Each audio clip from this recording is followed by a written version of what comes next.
What you gonna do? What you gonna do when they come for you? When you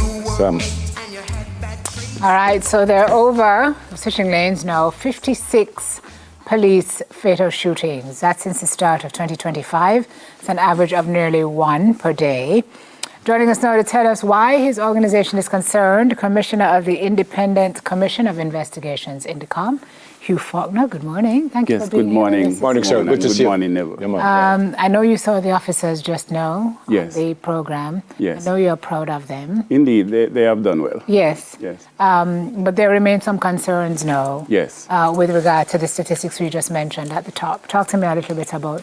Right. So life is the most sacred gift that is accorded to a person.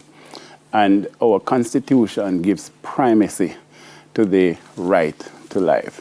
It's against this background that INDECOM is concerned with the high rate of police fatal shootings. Since the start of the year, January 1, 2025, until yesterday, there were 59 fatal shootings.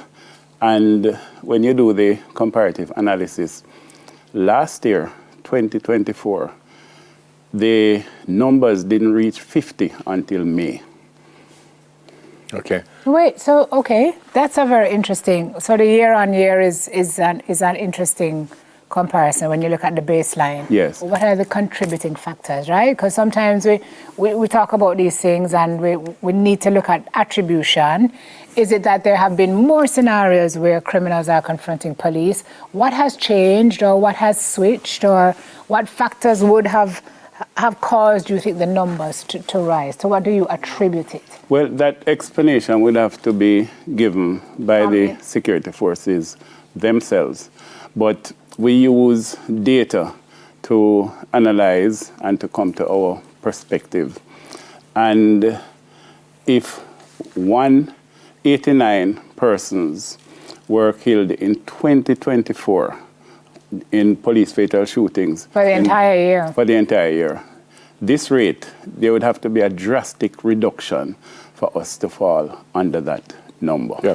Mr. Faulkner, the executive director of JFJ, Michael Jackson, also came out and suggested that she thought it was too high. May I read something that the commissioner said in response to her utterance? Yeah. And I quote the commissioner. He says, to suggest that fatal shooting numbers can be reduced by anything other than the unwillingness of persons being apprehended to engage in deadly confrontation with members of the security forces is irresponsible, or at best advocating for us to relent in our pursuit. We again reiterate the point that those who seek to kill and maim will not be left free and unobstructed to hold communities at ransom and in constant fear. It means we make no apology to stand between these murdering thugs and the people of this country. He goes on to say it is foolish to believe that criminals who choose to engage the police will not receive a similar response. How do you respond to that?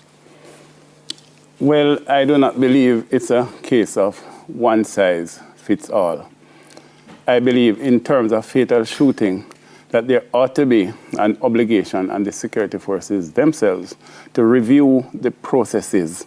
And in many of the cases, in fact, in 2024, 40% of the 189 fatalities occurred under planned police operations. Now, planned police operations, the officers are in control of the entire process. Sorry.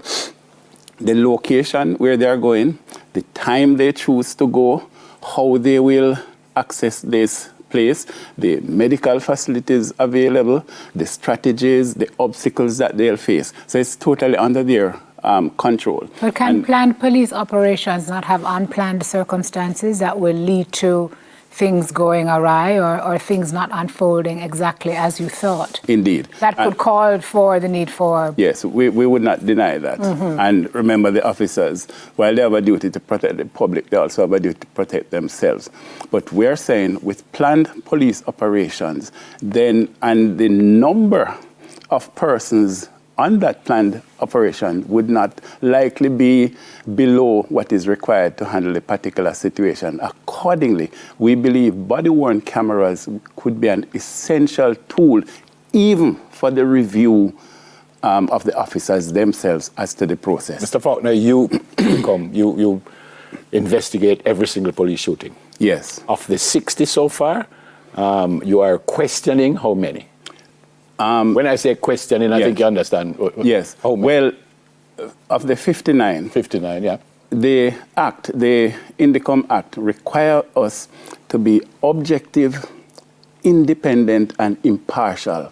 So never, we cannot come into the investigation with any preconceived notion. No bias. We do the investigation. At the completion, the Privy Council says your prosecutorial authority is the DPP. We submit the file to the DPP, and then we await a ruling. Now, in 2024, we received roughly 2 rulings per month from the Director of Public Prosecutions. So 24 rulings, 2 per month, 12 months in the year. 24 rulings were for officers to be charged. Of those 24 cases that were for ruling, 20 involved the Jamaica Constable Air Force, 3 involved the Department of Correctional Services, and 1 involved a fatal shooting with a JDF officer. 24 out of how many? We submit a number of files, so when we get them back. So those rulings for 2024 would have been for cases 2023, 2022. I know, about 24, the DPP, of how many overall I'm asking? Right, I do not have that number with me currently. Okay. But of those rulings, 9 were charged for fatal shootings. 3 of those cases happened in 2023, Avado Samuels, Andrew Hall, and Mr. Mahabir. There was a 4th case last year, which happened on 81 to 83 Windward Road, where 2 officers were charged. So 3 of the cases were for 2023, and 1 was for last year, and that charge happened in about 2 weeks after the incident. And so approximately 9 JCF officers have been charged for fatal shootings. Okay, so you've heard what the Commissioner has said. They're on the front lines every day, facing. You know what your role is. What is it that you want to see happen? I heard you talk about a review of internal processes. What do you want to see happen so we can... Well, for the Indicom investigation to be maximized and for the inquiry to be complete, it is essential that the JCF and the law enforcement bodies hasten the process for the acquisition of body-worn cameras. Yes, you'll get statements, but in some instances, the sole potential witness, civilian, is deceased. There are instances also when the victim may be mentally challenged and cannot give you a coherent and clear and chronological account of and the so what story. what is being said about the body-worn cameras now? Where are we with those? Well, in our last consultation, and we ensure that we keep consultations with the security forces. So in this first quarter of the year, we will arrange all the consultations. But at the last consultation, we accept the sincerity of the Commissioner of Police that there's a direct drive to acquire them.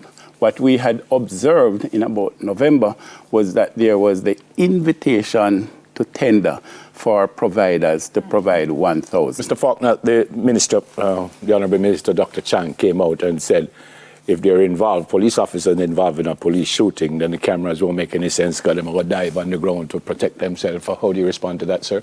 Our inquiries and our understanding of oversight of the security forces, we could not give support to that position. Why? In that the example for the 189 matters that we dealt with last year, and I'm speaking from him, I can't recall one officer being injured. There have been instances in the past where officers have been injured, but this is a rare occurrence, and we do not wish injury neither to civilian or officer. So you don't buy that explanation? I cannot give support to that, never.